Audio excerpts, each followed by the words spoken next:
Hello. आज आपण बघणार आहोत प्रायमर याविषयी. प्रायमर कोणासाठी असतं, प्रायमरमध्ये स्टेप्स काय असतात, प्रायमर काय करतं, प्रायमर कोणते यूज करायचे, ऑइली स्किनसाठी आणि ड्राय स्किनसाठी कुठलं प्रायमर असतं, हे सगळं आपण या प्रायमरच्या व्हिडिओमध्ये बघूयात. हा स्पेशली प्रायमरसाठीचा व्हिडिओ आहे. आणि पहिल्या व्हिडिओमध्ये आपण बघितलेलं की स्किन टाईप्स 5 टाईप्स असतात: ऑइली, नॉर्मल, ड्राय, सेन्सिटिव्ह आणि कॉम्बिनेशन. त्यामध्ये टी झोन कोणता असतो, सी झोन कोणता असतो चेहऱ्याचा आपल्या, ते बघितलं. क्लिन्झर्स कुठले असतात, टोनर कुठले असतात, मॉइश्चरायझर.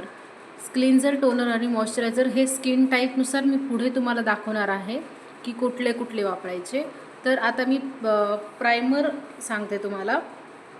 आपली स्किन जी असते आणि आपण जे फाउंडेशन अप्लाय करतो चेहऱ्यावर, स्किनमध्ये आणि फाउंडेशनच्या लेअरमध्ये प्रायमर लावायचं. कारण प्रायमर फाउंडेशनच्या लेअरमध्ये आणि स्किनच्या लेअरमध्ये एक लेअर तयार करतं. म्हणजे आपण फाउंडेशन लावतोच, पण प्रायमर लावलं तर डायरेक्ट फाउंडेशन आपल्या स्किनवर न जाता प्रायमरची लेअर लावलेली असते त्याच्यावर राहतं. कारण स्किन आणि फाउंडेशनमध्ये एक लेअर असते. जी ऑइली स्किन असते, म्हणजे प्रायमरमुळे जी ऑइली स्किन असते, जी ऑइल जास्त रिलीज करते, ते कमी होतं. म्हणजे जास्त सिक्रेट होत नाही. प्रायमर जर आपण लावलं तर जास्त ऑइल सिक्रेट होत नाही. हा एक त्याचा फायदा आहे. मेकअप लॉंग लास्टिंग पण राहतो. आणि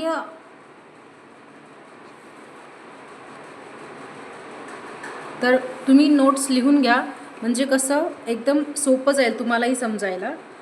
फाउंडेशन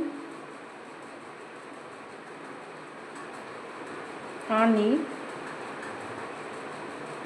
स्किनमध्ये एक लेयर तयार करतं.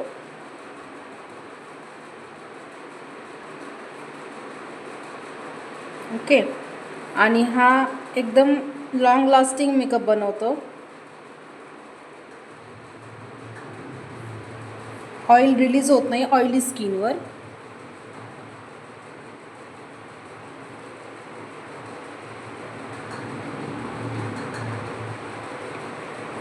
जास्त प्रमाणात ऑइल रिलीज होत नाही ऑइली स्किनवर. तर प्रायमर या पद्धतीने काम करतं. म्हणजे जास्त वेळ आपल्याला ठेवायची गरज नसते. आणि फाउंडेशन, मेन कन्सर्न असा आहे की फाउंडेशनच्या आणि स्किनच्या मध्ये एक लेअर बनवतं. ती लेअर खूप इम्पॉर्टंट असते. प्रायमर लावल्यामुळे जे ऑइली स्किन असतात त्याच्यात खूप रिलीज होतं ऑइल, ते थोडं कमी होतं आणि मेकअप लॉंग लास्टिंग बनवतं. मोस्ट इम्पॉर्टंट स्टेप आहे ही. आणि आता मी तुम्हाला सांगणार आहे ऑइलीसाठी कुठलं प्रायमर यूज करायचं, कॉम्बिनेशनसाठी आणि नॉर्मल स्किनसाठी. तर आपण ऑइलीसाठी पहिले बघणार आहोत.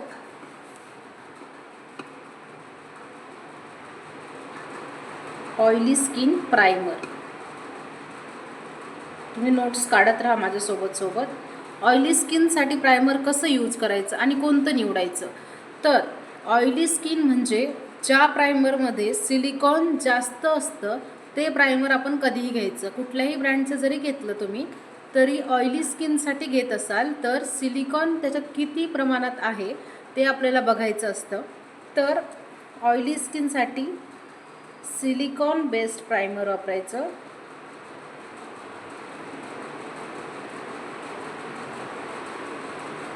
सिलिकॉन ज्याच्यात जास्त असतो ते प्रायमर आपण ऑइली स्किनसाठी वापरणार आहेत.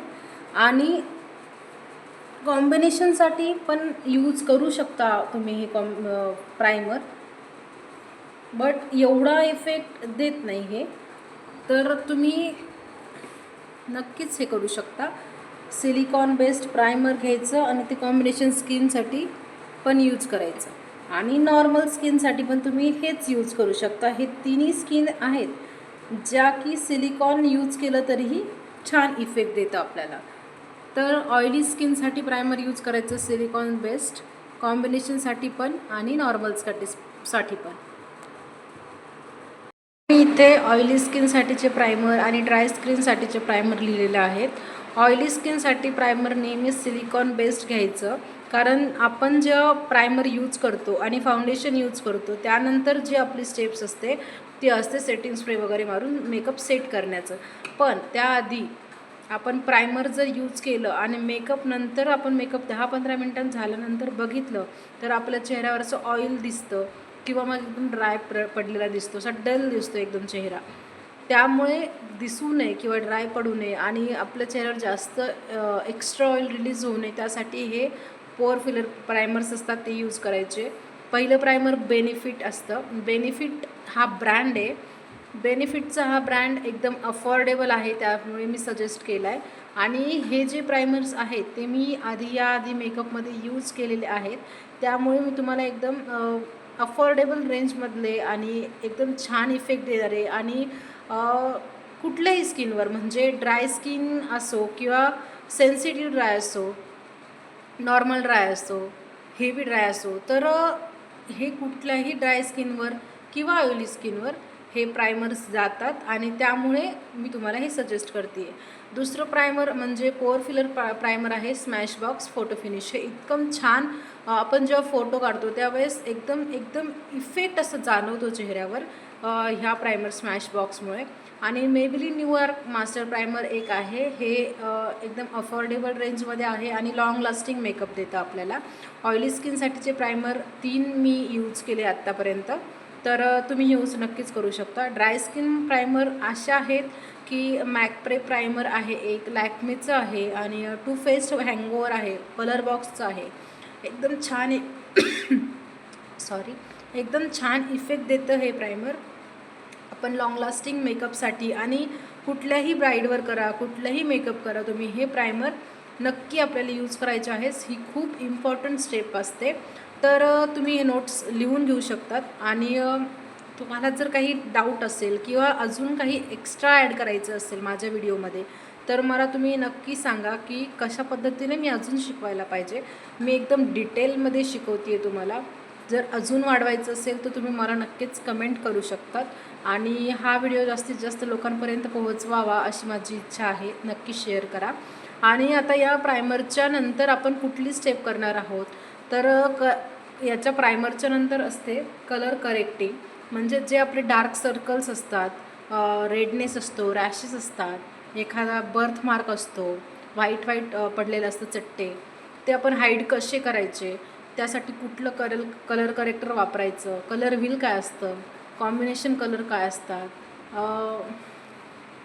Friends colour, opposite colour, main colours, primary, secondary, tertiary colours काय असतात, हे सगळं मी तुम्हाला पुढच्या व्हिडिओमध्ये सांगणार आहे. पुढचा व्हिडिओ थोडा लाँग लास्टिंग असणार आहे, पण सगळं बेसिक टू ॲडव्हान्स सगळं मी त्या व्हिडिओमध्ये कलर व्हीलचं नॉलेज देणार आहे तुम्हाला. तर आजच्यासाठी प्रायमर होते. तर ऑइली स्किनसाठी तुम्हाला समजलं असेल, ड्राय आणि सेन्सिटिव्ह स्किनसाठी किंवा ऑइली स्किनसाठी प्रायमर कशी यूज करायची आणि कोणते यूज करायचे. प्रायमरमध्ये आणि फाउंडेशनमध्ये एक लेअर असते, ती क्रिएट करायची असते, तर प्रायमर त्यासाठी लावायचं असतं. आणि लाँग लास्टिंग मेकअपसाठी ऑइल कमी रिलीज करण्यासाठी प्रायमर यूज करतात.